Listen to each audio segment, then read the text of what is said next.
എന്തുകൊണ്ട് മഹാന്മാരുടെ വചനങ്ങൾ മാത്രം നാം രേഖപ്പെടുത്തി വെക്കുന്നു, അത് പറയുന്നു, അത് ഓർത്തു വെക്കുന്നു?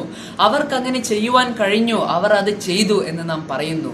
എന്തുകൊണ്ട് നമുക്ക് സ്വന്തം മഹത് വചനങ്ങൾ എഴുതിക്കൂടാ? ഒരു ചെറിയ കഥ ഞാൻ പറഞ്ഞു തരാം. ഒരു നാട്ടിൽ 2 കുളമുണ്ടായിരുന്നു.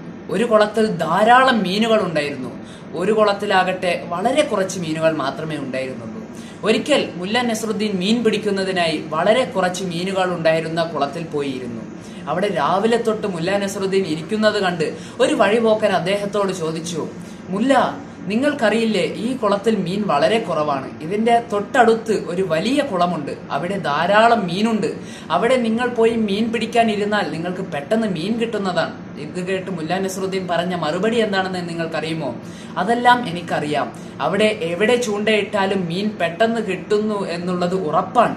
പക്ഷേ ഞാൻ ഇവിടെ രാവിലെ തൊട്ട് ഇരിക്കുവാൻ തുടങ്ങിയതാണ്. ഇതുവരെ എനിക്ക് ഒരു മീൻ പോലും കിട്ടിയില്ല. അതുകൊണ്ട് ഇവിടെ നിന്ന് ഒരു മീൻ പിടിക്കുന്നതിനാണ് കൂടുതൽ ആകർഷണീയവും സാഹസികവുമായിട്ടുള്ളത്. നമുക്ക് മഹത് വചനങ്ങൾ വേണമെന്നുണ്ടെങ്കിൽ ഗൂഗിളിൽ പോയി സെർച്ച് ചെയ്ത് നോക്കിയാൽ നമുക്ക് ധാരാളം മഹത് വചനങ്ങൾ കിട്ടും. പക്ഷേ നമ്മുടെ ജീവിത കഥയും നമ്മുടെ അനുഭവങ്ങളും എല്ലാം ഉൾപ്പെടുത്തി ഒരു മഹത് വചനമെങ്കിലും രചിച്ചു നോക്കൂ.